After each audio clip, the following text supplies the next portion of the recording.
దివ్య ప్రియతమని కృపా విశేషం వలన గాడ్ స్పీక్స్ అనే మహాగ్రంథాన్ని చదువుకుంటూ ఉన్నాం. ప్రస్తుతం సప్లిమెంట్ అనుబంధము చదువుతూ ఉన్నాం. Why do saviours and perfect masters perform miracle? అవతార పురుషుడు గాని రక్షకుణ్ణి అవతారుడు అంటున్నారు ఇక్కడ. అవతారుడు గాని సద్గురువులు గాని అసలు ఈ అద్భుతాలు ఈ మహిమలు ఎందుకు చేస్తారు?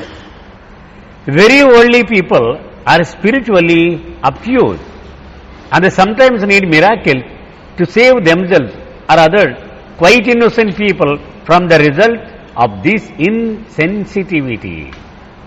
మనలాంటి మనుషులు పూర్తిగా ప్రపంచంలో మునిగిపోయిన వాళ్ళు ఆధ్యాత్మికంగా మూఢుల కింద లెక్క కదా. వాళ్ళకి ఏమీ తెలియనట్టు వేలిముద్రగాళ్ళ కింద లెక్క. ఆధ్యాత్మిక మొద్దుబారిపోయిన మనుషుల్ని రక్షించడానికి కొన్నిసార్లు అవతారుడు సద్గురువులు అద్భుతాలు చేసి వాళ్ళ దృష్టిని తన వైపుకు మరల్చుతూ ఉంటారు. The following analogy shows how is meant thereby. ఇదిగో ఈ క్రింది ఉపమానము దీన్ని స్పష్టంగా వివరిస్తుంది. Let us suppose that a child is holding a sparrow in his hand and in so careless a way that he is on a point of strangling it. ఒక కుర్రాడు ఉన్నాడు, 4 ఏళ్ళు కుర్రాడు. ఒక పిచ్చిని 2 చేతులతో పట్టేసుకున్నాడు. ఇక దాన్ని పీక పిసికిస్తే చచ్చిపోతుంది. అది ఆ స్టేజ్లో ఉంది, వాడి చేతిలో ఉంది ఆ పిచ్చిక. In order to save the sparrow's life it would be inadvisable to try to snatch the bird from the child's hand, for the child would probably tighten his grip on the sparrow and so kill it. బలవంతంగా కనుక ఆ పసివాడి చేతుల్లోంచి ఆ పిచ్చికని లాగితే వాడు అమ్మో తీసేసుకుంటున్నారు, ఇంకా గట్టిగా పట్టుకుంటే పిచ్చికి చచ్చిపోతుంది, గ్యారంటీ. అది విధానం కాదు. ఆ పిచ్చికను రక్షించాలి అంటే బలవంతంగా మనం దాన్ని తీసుకోవడానికి ప్రయత్నించడం సరి అయినటువంటి పద్ధతి కాదు. But the child is offered a coin, he will almost certainly relax his whole in the sparrow and so release it. అలా కాకుండా ఒక మంచి మెరిసేటువంటి బంగారు నాణ్యం లాంటిది ఇలా ఇచ్చి ఇదిగోరు తీసుకో ఆడుకో అంటే ఆ పిచ్చికను వదిలేసి దీన్ని పట్టుకుంటాడు. The child is thus prevented from killing the bird out of sheer ignorance of what he is doing. తను ఏం చేస్తున్నాడు తెలియనటువంటి అజ్ఞానంలో ఉన్న ఆ పసివాడి నుంచి ఆ పిచ్చికని రక్షించాలంటే ఇదే ఉత్తమమైన మార్గం. The miracles of a perfect master accomplish the same sort of thing. ఇదిగో సద్గురువులు చేసేటువంటి ఈ అద్భుతాలు ఇలాగే ఉంటాయి. వాడు పూర్తిగా తనకు ప్రమాదం కొని తెచ్చేసుకునేటువంటి పరిస్థితుల్లోకి వెళ్ళిపోతున్నాడు అనుకోండి, వాడికి ఒక అద్భుతం చూపించి తన వైపుకు దృష్టి మళ్లిస్తాడు. They prevent people from doing themselves and others harm out of sheer ignorance of spiritual value. ఆధ్యాత్మిక విలువల పట్ల అజ్ఞానము కారణముగా తనకు గాని ఇతరులకు గాని హాని కలిగిస్తూ ఉన్న సందర్భంలో సద్గురువులు జోక్యం చేసుకుని వాళ్ళకి ఇదిగో ఈ మహిమను చూపించి వాళ్ళ దృష్టిని ఆ హానికరంగా ఉండకుండా మరలిస్తారు వాళ్ళు. If gold is defined to represent miracles, a yogi of the lower planes dazzles worldly people by dangling this gold in front of his eyes so that they are astounded by his prowess. 1, 2, 3 భూమికలలో ఉన్నటువంటి యోగులు ఈ బంగారాన్ని కళ్ళ ముందు చూపించి ఆ ప్రజలను ఎలాగైతే తమ వైపుకు ఆకర్షించుకుంటూ ఉంటారో అలాగూ ఈ చిన్న స్థాయిలో ఉన్న ఆధ్యాత్మిక ఆత్మలు వీళ్ళు ఈ ప్రపంచాన్ని ఈ అద్భుతాలు చూపించి తమ వైపుకు ఆకర్షిస్తూ ఉంటారు. Should they surrender themselves to such a yogi, they will ultimately suffer a cruel disillusionment. ప్రజలు గనక ఈ బంగారాన్ని ఇలా ఊపుతూ ఉంటే ఈ చూసి గనక ఆయనకి సర్వార్పణ అయిపోతే వాళ్ళు మోసపోతారు. ఏదో ఒక రోజు సత్యం తెలుస్తుంది. But when the saviour or the perfect master dangles this gold in front of the eyes of the worldly people, he uses one form of maya to drag them away from other and more binding forms of maya and so draws them towards the path that leads to their true destiny, self realisation. ఒక సద్గురువు గాని అవతారుడు కానీ ఇలాంటి అద్భుతాలు చేస్తే మాయ నుంచి వాళ్ళ దృష్టిని మరల్చి సత్యము వైపుకు తీసుకువెళ్ళడానికే వాళ్ళు ఆ అద్భుతాలు చేస్తారు తప్ప ఊరకనే వాళ్ళ తప్పట్లు కొట్టించుకోవడానికి ఇలాంటి అద్భుతాలు చెయ్యరు. Let us take another illustration and imagine a man with monochromatic vision to whom the world appears blue, for example. ఒక వ్యక్తికి నీలమే కనపడతాయి, అన్ని వస్తువులు నీలమే అనుకుందాం. అటువంటి రుగ్మత ఉన్న ఒక వ్యక్తిని తీసుకుందాం. His eyes thus act like blue spectacles, so that when he looks through them, everything seems to be blue. ఇప్పుడు నీలం రంగు కళ్ళద్దాలు పెట్టుకుని చూస్తే ఎలాగైతే విశ్వమంతా నీలంగా కనపడుతుందో అలాంటి పరిస్థితి అన్నమాట అతని పరిస్థితి. Spiritually speaking, the world is illusion and so has no colour at all. నిజానికి ఈ సృష్టి అంతా ఎలాంటి రంగు లేనట్టిదే. ఎందుకని అసలు లేదు కదా, భ్రాంతిలోనే ఉంది దీని అస్తిత్వం, కాబట్టి రంగు లేనిది. ఇట్ ఈస్ కలర్లెస్, మరి ఎలాంటి రంగు లేనిది. A yogi demonstrating his miraculous powers merely replaces this man's blue spectacles by green or red one, so that he sees everything as green or red. ఈ నీలంగా కనపడేటువంటి ఈ వ్యక్తికి ఆ యోగి అద్భుతం చేసి ఎర్రగా కనిపించేలాగా లేదా ఆకుపచ్చగా కనిపించేలాగా చేయొచ్చుగాక. To his ignorant eyes accustomed to seeing the word blue, the sudden change to green or red is astounding and reflects great apparent credit on the yogi. వెంటనే ఆశ్చర్యపోతాడు అతను. అయ్యో, ఇప్పుడు దాకా ఒక నీలం ఒక్కటే చూశాను నేను, ఈవేళ నుంచి నాకు ఆకుపచ్చగా మారిపోయింది ప్రపంచం, ఇతను ఏదో చాలా గొప్పవాడు, నా జీవితం నీకు అంకితం అని ఆశీర్వాదించేసిన వాళ్ళు ఉన్నారు. A perfect master, knowing that neither blue nor red nor green is the true color, but that everything is colorless, wastes no time in changing spectacles, thereby enabling the man to see the world as it really is, colorless or nothing. అంచేత సద్గురువు ఆయన తెలుసు అసలు ఏ రంగు లేదు ఈ సృష్టికి, అంచేత ఇలా వేస్ట్ చేయడు తన శక్తుల్ని కదా, ఈ కాలువ దాటించడానికి నదిని దాటించేయడానికి ఇలా మాయ చేసి అలా చేయడు. సత్యము వైపుకు అడుగులు వేయడానికి సహాయపడేలాగా ఆయన అద్భుతాలు చేస్తారు. ఆయనకు తెలుసు ఇదంతా ఎలాంటి రంగు లేనిది అని, అంచేత ఊరికే ఈ మోడీలు చేయడు ఆయన. The yogi and those lesser masters who are not perfect merely replace one illusion by another. సద్గురువు కాకుండా కింది స్థాయిలో ఉన్నటువంటి యోగులు వాళ్ళు మనం ఆల్రెడీ ఒక భ్రాంతిలో ఉన్నాం, వాళ్ళు మరొక భ్రాంతిని తీసుకొచ్చి తప్పట్లు కొట్టించుకుంటారు నీతో, అంటే అది భ్రాంతి ఇది భ్రాంతే, దానివల్ల ఎవరికి ఉపయోగం అది?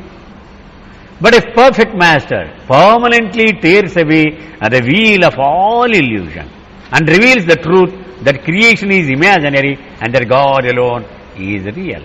అదే ఒక సద్గురు అయితే శాశ్వతంగా ఈ భ్రాంతి అనే తెరను చించి పడవేస్తాడు. అసలు ఈ సృష్టి అంతా ఊహా, భగవంతుడొక్కడే సత్యము అని తెలుసుకునేలా చేస్తారు. అదే బాబా యొక్క అతి ప్రాచుర్యము చెందినటువంటి సూక్తి, I have come not to teach but to awaken. Baba ఏమన్నారు, మీరు ఎప్పుడూ కూడా కళలో ఉంటూ ఈ కళ ఎంజాయబుల్గా ఉండేలా చేయమని నన్ను అడుగుతూ ఉంటారు. కానీ నా ఇంట్రెస్ట్ ఏంటి, ఓ చెమ్ముడు నీళ్లు నీ మీద దిమ్మరించి ఈ కళ నుంచి బయట పడవేసి శాశ్వతంగా సత్యం యొక్క అనుభవం ఇచ్చేద్దామని నా తాపత్రయం. కానీ నువ్వు చూస్తే ఇదిగో ఇలా అడుగుతూ ఉంటావు, ఏం చేయాలి నేను? తాత్కాలికమైన ఉపశమనాన్ని ఇచ్చి నిన్ను మనసు రంజింపచేసి మళ్ళీ నిన్ను చీకట్లో వదిలేసేటువంటి వాడిని కాదు, శాశ్వతంగా సత్యములోనికి మేలుకొలపడమే నా ఎజెండా అని.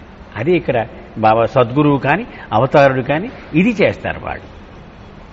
This working of the perfect master is a slow and painful process that lacks the colorfulness of the yogi's spectacular and misleading method, and it is for this reason that the working of the perfect masters is unfathomable. భూమికలలో 1, 2, 3, 4 ఈ భూమికలలో ఉన్నటువంటి యోగులు రాత్రికి రాత్రి నీ రంగులు మార్చేస్తూ ఉంటారు వాళ్ళు. కానీ సద్గురువు అలా ఎప్పుడూ చేయడు, నిదానముగా అంచెలంచెలుగా సత్యము వైపుకు నిన్ను నడిపిస్తాడు ఆయన. వెంటనే రాత్రికి రాత్రి తెలిసిపోరు, చాలా జన్మలు పట్టొచ్చు. ఎందుకంటే నాకు ఉన్నటువంటి ఆ సంస్కార భారానికి అనుగుణంగా ఆ సద్గురువు తీసుకువెళుతూ ఉంటాడు. Who owns the powers by which miracles are wrought. సరే, ఇన్ని అద్భుతాలు నిజంగానే చాలా మంది చేస్తున్నారు కదా ఈ భూమికల్లో ఉన్న వాళ్ళు. అసలు దీనికి మూలం ఏది, ఎక్కడి నుంచి, ఎవడు అసలు ఓనరు ఈ శక్తులన్నిటికీ ఎక్కడి నుంచి వస్తున్నాయి? అని ప్రశ్న వేశారు Baba. The miraculous powers of a perfect master appear the same as those of a yogi of the fourth plane. But there is this important difference, that the powers of a perfect master are his own, because he is power itself. బాబా అంటున్నారు, ఒక 4వ భూమికలో ఉన్న ఒక యోగి యొక్క శక్తులకు సద్గురువు యొక్క శక్తులకు ఒకేలాగా ఉన్నట్టు కనపడతాయి మనకి. కానీ బాబా అంటున్నారు, సద్గురువు యొక్క శక్తులు అతని స్వంతము, ఎందుకని అతను మూర్తీభవించిన శక్తి స్వరూపము. 4వ భూమికి వాడు అలా కాదు. He has simply to will a thing and it is done. సద్గురువు ఇలా కూర్చొని ఇలా ఒక్కసారి సంకల్పం చేస్తే అయిపోయి తీరవలసిందే. అది అతను అనుకుంటే అయిపోయిందంటే. Be and it was refers according to the Sufis to be the divine manifestation of power.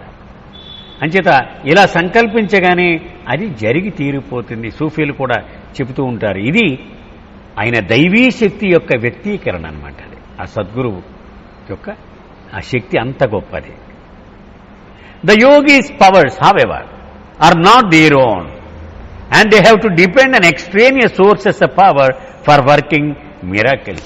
అలా కాకుండా ఈ యోగుల శక్తులు వాళ్ళ సొంతం కాదు, అది అనేక పరిస్థితుల మీద ఆధారపడి ఉంటాయి ఆ శక్తులన్నీ.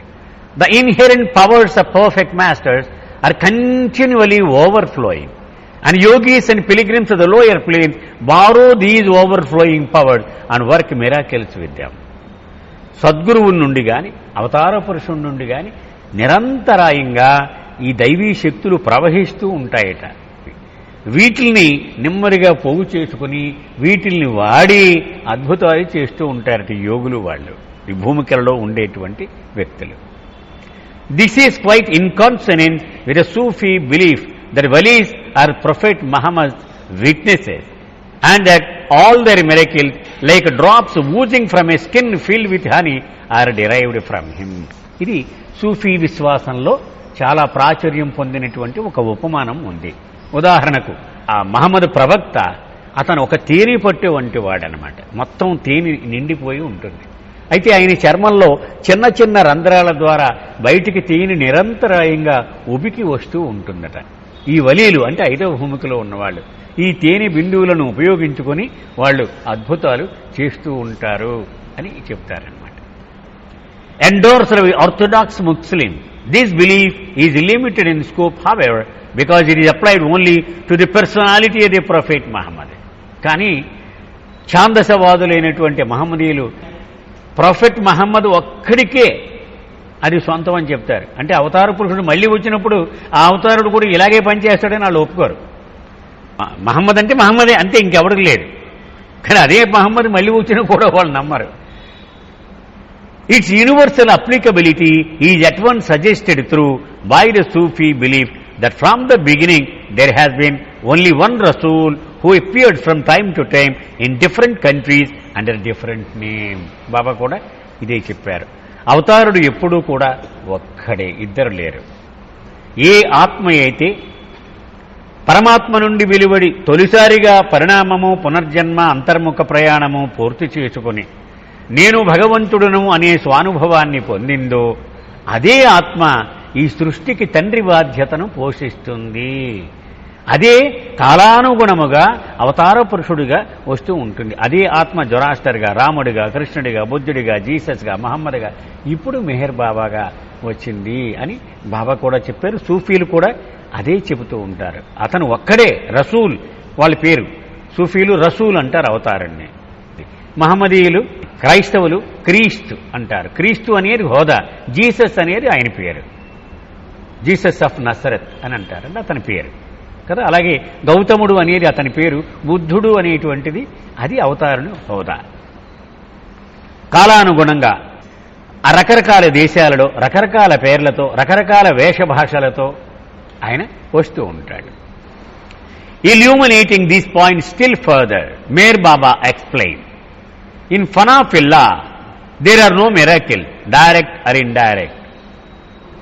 In divine junction the Jivan Mukta has no duty and performs no miracles, but there is always a possibility of miracles happening through the Jivan Mukta without his being aware of it. మనం గతంలో చాలా వివరంగా చెప్పుకున్నామండి. ఇవన్నీ కూడా మళ్ళీ ఒక్కసారి గుర్తు చేసుకుందాం. మనం ఫనాఫిల్ల అంటే నిర్వికల్ప స్థితి దాటి నేను భగవంతుడను అనే అనుభవంలో ఉండి అతనికి స్థూల ప్రపంచము, సూక్ష్మ ప్రపంచము, మానసిక ప్రపంచము ఎరుక ఉండదు. మజూబ్ అది దైవీ ఉన్మత్తుడిగా ఉంటాడు. అతనికి తెలిసిందల్లా నేను భగవంతుడను అని మాత్రమే, మిగిలింది ఏదీ తెలియదు. ఒక రోబోలాగా నడుస్తూ ఉంటాడు. ఆ స్థితిలో మిరకిల్స్ లేవు. ఎందుకని అతనికి సృష్టి చైతన్యం లేదు. ఎవరి కోసం చేయాలి మిరకిల్స్ కదా? ఈ సృష్టి ఉందనే తెలియదు, స్థూల ప్రపంచం తెలియదు, సూక్ష్మ ప్రపంచం తెలియదు, మానసిక ప్రపంచం తెలియదు. ఏమీ తెలియకపోతే ఎవరికి చేస్తాడు ఇవి? అతను చేయడు. అలాగే జీవన్ముక్త కూడా ఆ డివైన్ జంక్షన్, మనం దైవీ కూడలి అని చెప్పుకున్నాం. అంటే కాసేపు మానవుడిగా, కాసేపు భగవంతుడిగా ఊగిసలాట నడుస్తూ ఉంటుంది. సో ఎక్కువగా భగవంతుడను అనే అనుభవమే ఉండి తక్కువగా నేను మానవుడను అనే అనుభవం ఉంటే జీవన్ముక్త అని చెప్పుకున్నాం. అతను నేరుగా అద్భుతాలు చెయ్యడు, కానీ తనకు తెలియకుండా అద్భుతాలు చెయ్యవచ్చు అంటున్నారు. The agents or pilgrims of the lower plane very often borrow his powers and work miracles with them. But the powers of Jivan Mukta are not in any way lessened thereby. మూడవ భూమికలో ఉండేవాళ్ళు, రెండవ భూమికలో ఉండేవాళ్ళు ఈ జీవన్ముక్త యొక్క శక్తులను నెమ్మదిగా సమీకరించుకొని వాటిని వాడి అద్భుతాలు చేస్తూ ఉంటారు. కానీ అలాగ తన శక్తులను తనకంటే కింది శ్రేణిలో ఉన్నటువంటి ఈ యోగులు వాడడం వల్ల ఆయన శక్తి ఏమీ తగ్గిపోదు. అది నిరంతరాయంగా అది వస్తూనే ఉంటుంది. Miracles of the saviour and perfect masters, separate heading చెప్తున్నారు. ఒక అవతార పురుషుడు చేసేటువంటి అద్భుతాలు, సద్గురువులు చేసేటువంటి అద్భుతాలు, ఇది ప్రత్యేకించి డిస్కస్ చేస్తున్నారు. When God becomes man, he becomes a saviour. And when man becomes God, he becomes a mazub. And if he has a duty to perform to humanity, he traverses the second and third divine journey and becomes a perfect man. భగవంతుడు ఉన్నాడండి పైన, ఈ క్రింద మానవుడు ఉన్నాడు. ఇది భగవంతుడు, ఇది మానవుడు. 5 సద్గురువులు ఈ సృష్టి కార్యనిర్వహణను నిర్వహిస్తూ ఉంటారు. అది అవతార కాలం అయితే అవతారుడు కూడా ఉంటాడు. అవతార కాలంలో ఈ 5 సద్గురువులు తమ ఛార్జిని అవతారుడికి అప్పగించేసి they become stars in the day light. సూర్యుడు ఉదయించగానే నక్షత్రాలు కనిపించకుండా ఎలా కనుమరుగైపోతాయో అవి ఉన్నప్పటికీ కూడా అలాగూ అవతార కాలంలో ఈ సద్గురువులు 5 కూడా ప్రామినెన్స్లోకి రారు అని చెప్పారు. అయితే ఈ సృష్టి నిర్వహణ బాధ్యత వహించేటువంటి ఈ సింహాసనము ఇక్కడ ఉంది. ఈ సింహాసనానికి అవతారుడు పైనుంచి కిందికి దిగి వస్తాడు. ఈయన స్వతహాగా భగవంతుడు, కానీ మానవుడు దేహం వేసుకుని వచ్చాడు. స్వతహాగా భగవంతుడు, ఆయన చొక్కా తీసేసాడు అనుకోండి, ఏముంటుంది లోపల? భగవంతుడు అనమాట ఆయన. సో భగవంతుడు మానవుడు దేహాన్ని ఒక చొక్కాలాగా వేసుకుని వచ్చినవాడు అవతారుడు. అయితే ఈయన మానవుడు మనలాంటివాడు.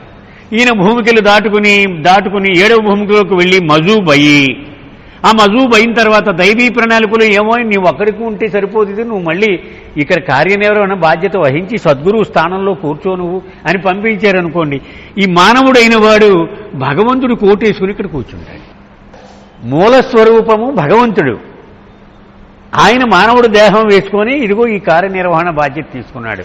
ఇతను స్వతహాగా మానవుడు, కానీ భగవంతుడి యొక్క రూపాన్ని ధరించి ఇక్కడ సద్గురువు స్థానంలో కూర్చున్నాడు. ఈ రహస్యం ఇక్కడ బాబా వివరించి చెప్తూ ఉన్నారనమాట. ఆ 4 జర్నీస్ అని కూడా చెప్పుకున్నాం, గుర్తుంది కదండి. మొట్టమొదట 7th ప్లేన్లోకి వెళ్ళిన తర్వాత అతను భగవద్ అనుభవం కానీ లిబరేషన్ కానీ పొందేసి స్టేట్ 2Bలోకి నేరుగా వెళ్ళిపోయి రెస్ట్ తీసుకోవడం ఒక ప్రయాణం. రెండవ ప్రయాణం సద్గురువు అవ్వడం. మూడవ ప్రయాణము సద్గురువుగా మళ్ళీ దేహాన్ని వదిలిపెట్టేసి వెళ్ళిపోవడం. ఇవన్నీ మనం మొత్తం ఆ జర్నీస్ చెప్పుకున్నాం అక్కడ. సో ఇతను మజూబుగా ఉన్నవాడికి లేదో నీ ఒక్కడు ఈ ఆనందాన్ని అనుభవిస్తే సరిపోదు, ప్రపంచానికి కూడా నీవు సేవ చేయవలసి ఉంటుంది, సద్గురువు యొక్క సింహాసనంలో కూర్చో అని దైవీ ప్రణాళిక నిర్దేశిస్తే అతను సద్గురువు అవుతాడు. Both the saviour and the perfect master are spiritually perfect because both are one with God. And although both have a duty towards humanity, that of the Savior is of a special kind. ఇక్కడ బాబా ఏం చెప్తున్నారంటే అవతారుడు సద్గురువు ఇద్దరు కూడా ఆధ్యాత్మికంగా 100% పరిపూర్ణత పొందినవారే. ఇద్దరూ కార్యనిర్వహణ బాధ్యతను నిర్వహిస్తూ ఉన్నారు కదా. ఇద్దరూ కూడా నేను భగవంతుణ్ణి అనేటువంటి అనుభవాన్ని పొందుతూ ఉన్నవారే. అలాగే ఇద్దరూ కూడా మానవాళి యొక్క శ్రేయస్సు అనే బాధ్యతను తమ భుజాన వేసుకున్న వాళ్లే.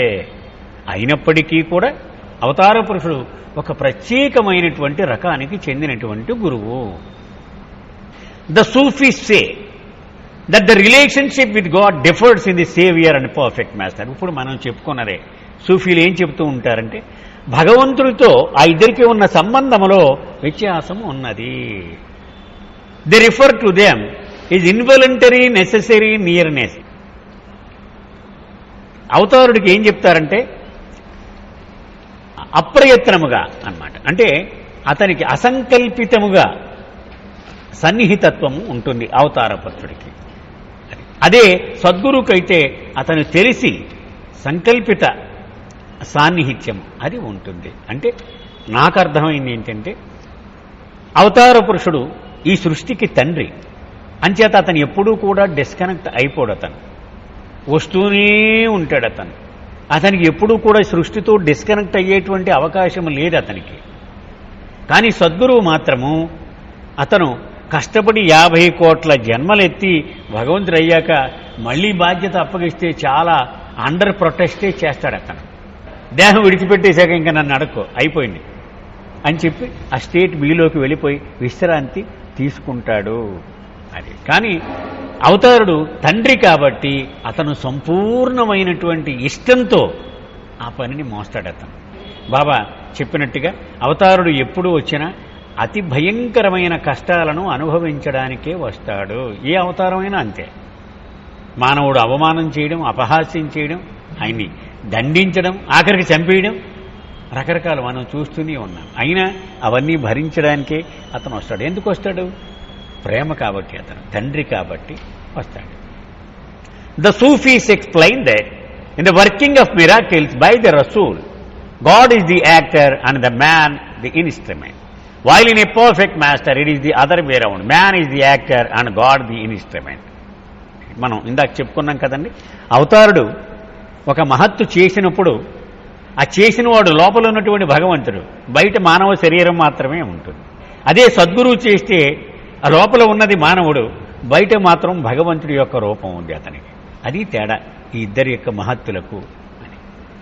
The famous incident of the prophet Muhammad throwing a handful of dust at the enemy in the battle of Badr and thereby routing them is an example of saviour working a miracle. Prophet Muhammad యొక్క జీవితం చూస్తే అతను యుద్ధాలు చేశాడు. ఆయన ఒక యుద్ధంలో బద్ర యుద్ధం అని అంటారు. ఆ యుద్ధంలో అతను ఇక విసిగిపోయి ఇంత ధూళి చేత్తో పట్టుకొని మొత్తానికి జయించేశాడు, ఆ శత్రువుని ఓడించేశాడు. అది ఒక అద్భుతంగా చెప్తూ ఉంటారు. Although to all appearances it was Muhammad as a man who threw the dust, it is in reality it was God as Muhammad who threw the dust and Muhammad as a man who routed the enemy. A miracle such as this, therefore, is an illustration of the avatar's miracle. ఆయనలో ఈ అద్భుతాన్ని ప్రదర్శించింది అవతారుడే, అంటే భగవంతుడే. బయటకి మహమ్మద్ రూపం, దేహం కనిపించవచ్చు కాక. The miracles performed by perfect masters are, however, illustrations of Qurb-e Nawafil, of which the miracles of Shams Tabriz that have raising the dead to life is a good example. షామ్స్కే తబ్రీజ్ కథ చెప్పుకున్నామని stay with గాడ్లో. మనం Jalaluddin Rumi చాలా popular సద్గురువు ఆయన. ఇక సాహిత్యంలో అతన్ని మించిన వాళ్ళు చాలా చాలా తక్కువ మందే ఉంటారు, అతన్ని మించిన వాళ్ళు. అంత పాపులర్ ప్రపంచవ్యాప్తంగా. అతని గురువు షామ్స్ ఏ తబ్రీజ్ అనేవాడు. అతను ఫకీర్, బిచ్చగాడిలాగా తిరుగుతూ ఉండేవాడు. చిరిగిపోయిన బట్టలు వేసుకొని గడ్డం పెంచుకొని మురికి పట్టేసి ఉండేవాడు. ఇతను ఈ రూమీ చాలా పెద్ద రాజవంశానికి చెందినవాడు. అంతా గౌరవించేవారు, పెద్ద కవిగా. ఇతను ఈ పుస్తకాలు అనేకం రాశాడు. ఈ పుస్తకాల మధ్యలో కూర్చుని ఏవో చేస్తూ ఉంటే గబుక్కుని షామ్స్ ఎంటర్ అయ్యాడు హాల్లోకి. ఎంటర్ అయ్యి చూశాడు. అనుభవం లేనిది ఎందుకురా ఈ పుస్తకాలన్నీ, వేస్ట్, ఏం చేస్తున్నావు నువ్వు అన్నాడు. అంటే ఇలా చూశాడు రూమి. నీలాంటి పిచ్చోడికి నేను చేసేది ఏమిటో నీకు అర్థం కాదులే. వెంటనే ఆ పుస్తకాలు తీసుకొని పక్కనే ఒక బావి ఉంది, ఆ బావిలోకి విసిరేశాడు. కంగారు పడిపోయాడు రూమి. ఎందుకని ఇప్పుడులాగా ఇన్ని కాపీలు ప్రింట్ చేయడం అది లేదు, బహుశా మేనేజ్స్క్రిప్ట్సే ఆ రోజుల్లో. వెంటనే ఆ బావిలోకి 2-3 మనుషులు దింపి తీస్తే ఒక్క పేజీ కూడా తడవలేదు, ఒక్క అక్షరం కూడా ఏమీ చెలించలేదు. ఇదేంటి, ఇది ఎలా సాధ్యం అన్నాడు. వెంటనే శ్యామ్స్ అన్నాడు, నీలాంటి వాడికి ఇది అర్థం కాదులే, అనుభవము లేనిది ఈ జ్ఞానము సున్నా. ఇప్పుడు అతనికి దాసుడైపోయాడు, పాదాక్రాంతుడైపోయాడు. ఆ శ్యామ్స్ తబ్రీజ్ కథ ఇక్కడ చెబుతూ ఉన్నారనమాట. ఒక రాజకుమారుడు చనిపోయాడు. చనిపోతే ఎలాగైనా సరే ఇతన్ని ఆ రాజు కోపానికి బలి చేయాలనుకునే వాళ్ళు అన్నారు, ఆ శ్యామ్స్ చాలా గొప్పగా చెప్తాడని ఖురాన్ వాడొచ్చు, ఖురాన్ చదివంటే బతికేస్తాడు మీ కొడుకు అని అతను రాజుకున్నటువంటి పూజారులు రాజుకి రికమెండ్ చేశారు. వాడిని పిలిపించండి అయితే అర్జెంటుగా, నీకు ఒక్కరోజు టైం ఇస్తున్నాను, నా కొడుకుని బతికించాలన్నాడు. అంటే వచ్చాడు. అల్లా పేరు మీద నేను చెప్తున్నాను, లేచి కూర్చోరా అన్నాడు. లేవలే. నా పేరు మీద నేను చెప్తున్నాను, లేచి కూర్చున్నాడు వాడు. మళ్ళీ వెంటనే ఈ పూజారులు అన్నారు, లేదు లేదు, వాడు దైవదోషం చేస్తున్నాడు, చూడు, అల్లా కంటే నేను గొప్పవాడిని చూపించిన ట్రై చేస్తున్నాడు, కాబట్టి వాడికి శిక్ష వేయాలి మీరు అన్నారు. అప్పుడు బతికుండగానే చర్మం వలిచేశారు అతనికి. అయినా అతను ఆ రక్తం కారుతూ ఉంటే అలాగే తిరుగుతూ ఉండేవాడు. శ్యామ్స్ తబ్రీజ్, అతని కథ అద్భుతం అండి. When Shams uttered the words, "Arise in the name of God," the prince did not come to life. But when he said, "Arise in my name," the prince at once came to life. So here, Shams Tabriz as man gave the order, and God as Shams Tabriz clothed himself with the attribute of himself, in this case with the attribute of life, and so restored the prince to life. So this is the example అన్నమాట. ఇక్కడ చేసేది మానవుడు భగవంతుడి రూపం ఒక సాధనముగా వాడుకుంటాడు. Let us for a moment discuss the difference in the attitude of East and West towards miracles. ఈ తూర్పు ఖండానికి పశ్చిమ ఖండానికి ఈ అద్భుతాల పట్ల వాళ్ళ దృక్పథంలో విపరీతమైనటువంటి వ్యత్యాసం మనం గమనించవచ్చు. The East, which possesses a long record of familiarity with perfect masters and advanced souls, has come to accept that God, because He is infinite, cannot be comprehended by the finite mind. ఎవరన్నా చెప్పారనుకోండి, అక్కడ స్వామి వచ్చాడు ఇలా అని రోగం తగ్గించేశారంటే వాడేవాడు ఎలా కుదిరిద్ది అని ఎవడో అండ, ఓహో అలాగా అండి, అయితే నేను కూడా ఒకసారి కలుస్తాను అంటాడు. తూర్పు దేశానికి ఈ సద్గురువుల పరంపర, అవతార పురుషుల పరంపర ఇది సర్వసామాన్యము. కాబట్టి వీళ్ళు భగవంతుడు అనంతుడు కాబట్టి, అపరిమితుడు కాబట్టి అది సాధ్యమే అనేటువంటిది వెన్నతో పెట్టినటువంటి అవగాహన. మనం అర్థం చేసుకోలేము ఆయన కార్య విధానాన్ని, అది నిజంగా సత్యమే అయి ఉండవచ్చు అని అంగీకరించగలుగుతాడు. The East knows that human intellect, which is limited in scope, has its use only up to a certain stage in tackling metaphysical problem. అంచేత తూర్పు దేశాల వాడు ఒక అంగీకారం ఉంది వాడి దగ్గర. ఏమిటది? మన మనస్సు కొంతవరకే అర్థం చేసుకోగలదు, ఒక స్థాయి దాటితే అది మన మానవ మేధస్సుకి అందదు అది అని వాడు దాన్ని యాక్సెప్ట్ చేస్తాడు.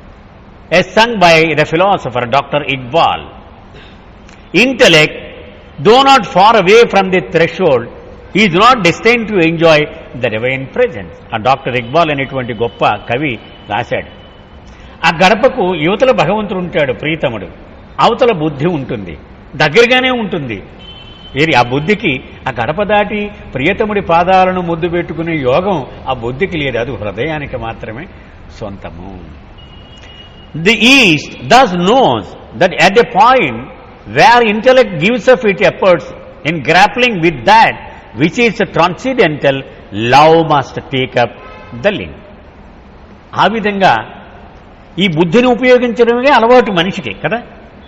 మనకి ఏ తాపత్రయం కావాలనే బుద్ధినే వాడతాం, మన జీవనోపాధికి బుద్ధినే వాడతాం, ఏదో సమస్య వచ్చింది బుద్ధినే వాడతాం. సో ఆధ్యాత్మికంగా ఈ పురోగమనానికి కూడా బుద్ధినే వాడతాం, ఎందుకని మనకి ఇదే అలవాటు మనకి. కానీ ఇది ఎంతో దూరం తీసుకువెళ్ళలేదు అని గమనించి మనం పెనుగులాడుతూ ఉంటాం, ఎలాగో నా కెపాసిటీ సరిపోవటం లేదు.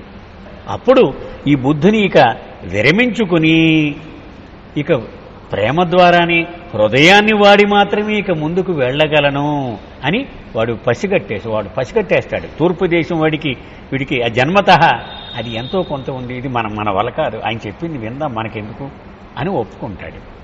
The west sets great store by the intellectual approach and that which refuses to come within the orbit of intellect is apt to be either denied or scoffed at. కానీ తెల్లవాడు అలా కాదు ఈ పశ్చిమ దేశేతరుడు. ఈ బుద్ధి ఒప్పుకోకపోతే అది బయటపారండి, ఒప్పుకోను నేను అంతే. ఎక్కడున్నాడండి మీ దేవుడు? అది బుద్ధికి ఆవల ఏదైనా సత్యము ఉంటుంది అంటే దాన్ని అంగీకరించడానికి సిద్ధంగా ఉండడు. As a by product of this accidental attitude we may cite the utter misuse of the word mystic in current American idiom. మార్మికవాది అనేటువంటి పదాన్ని కూడా ఇదిగో ఇలాగే దాన్ని విపరీతమైనటువంటి పరిస్థితుల్లో వాడుతూ ఉంటారు అమెరికా దేశస్థులు. The ardent religious enthusiasm of medieval Europe has been almost replaced by great enthusiasm for culture and science. నిజంగా యూరప్ దేశంలో కూడా ఎంతో కొంత ఈ ఆధ్యాత్మిక పరిమళం ఉంటూ ఉండేది. కానీ ఈ బుద్ధికి ప్రాధాన్యత ఇవ్వడం మొదలుపెట్టిన తర్వాత సైన్స్ అదే ప్రధానమైపోయింది. సైన్స్కి నిలబడలేనిది ఏది కూడా నమ్మం. ఉదాహరణకి బాబా ఆయన యువకుడుగా ఉన్న రోజుల్లో, అప్పుడే తన అవతార ఉద్యమాన్ని ప్రారంభించిన రోజులు, అంటే తన స్నేహితుడు తనతోటి చదువుకున్నవాడు మెర్వాన్ నా ఫ్రెండ్, వాడు ఇలా గురువు అయిపోయాట, ఒకసారి కలుద్దామని వచ్చాడు పాపం. వచ్చేటప్పటికి ఎవరా మెర్వాన్ కొన్ని డౌట్లు ఉన్నాయి నాకు అన్నాడు. దానికేం భాగ్యం, అక్కడ పెన్నో కాగితం ఉంది, నువ్వు రాయి అన్నారు. అలా అనగానే ఆ పెన్నో కాగితం అలా ఎగురుకుంటూ అతని దగ్గరికి వచ్చాయి. కంగారు పడ్డాడు అతను. కంగారు పడి అతను రాశాడు ఆ ప్రశ్నలు. అతను రాసేటప్పటికి బాబా కూడా సమాధానాలు రాసి అవి చూడకుండానే అతనికి ఇచ్చారు. అది ఉదాహరణ చెప్తున్నాం. అది ఒక పాశ్చాత్యుడు ఎప్పుడూ అంగీకరించడు, నో. కానీ తూర్పు దేశం వాడికి మనకి ఎంతో కొంత బ్లడ్లో ఉంది, ఇది సాధ్యమే. సత్యానుభవము పొందినటువంటి గురువు పూర్తిగా మన మనస్సుకు లోబడి ఉండడు. మన మనసు అతనిని అవగాహన వేయడం కానీ అంచనా వేయడం కానీ సాధ్యము కాదు అనేటువంటిది ఎంతో కొంత శాతం మనకి ఉండి తీరుతుంది. The doctrine of sciences are however fluid to a certain extent and the genuine scientist does look facts in the face. But Meher Baba has often declared that in spite of its great progress, science is yet far from the core of material things and further from the outermost fringe of spiritual things. నిజంగా బాబా చెప్పారు, science చాలా పురోగమించింది, మానవుడికి ఎన్నో సదుపాయాలు కలగజేసింది, వాడి జీవితాన్ని విప్లవాత్మకంగా మార్చేసింది. అయినప్పటికీ కూడా ఈ భౌతిక వస్తువుల యొక్క మూలము ఏమిటి, ఈ ఆధ్యాత్మికత యొక్క ఆ కోర్ ఏమిటి అనేది కనిపెట్టడంలో ఇంకా చాలా దూరంలోనే నిలిచిపోయింది.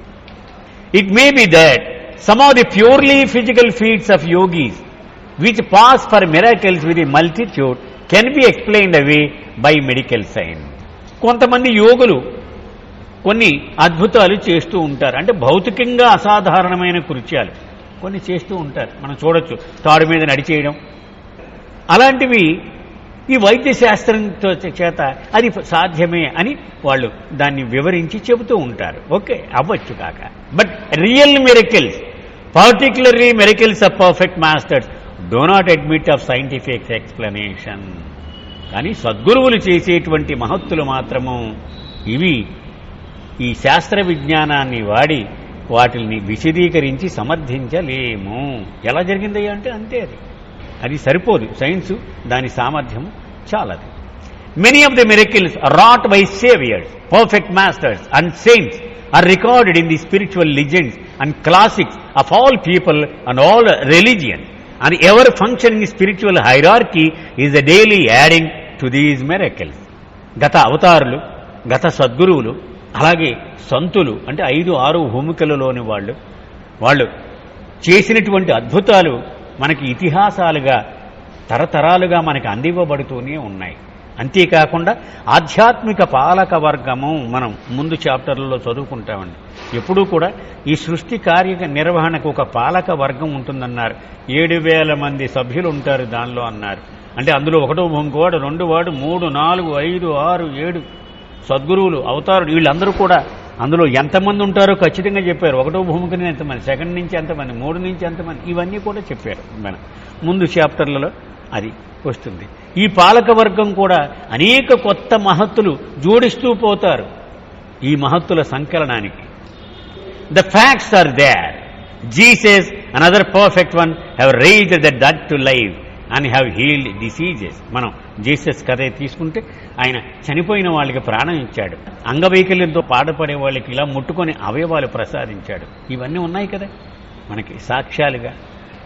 But even one were to see a miracle take place before one's very eyes, and even if one were convinced that it was a miracle and not trickery, one would never be able to formulate a rational explanation of it, for miracles are utterly beyond the reach of intellectual explanation.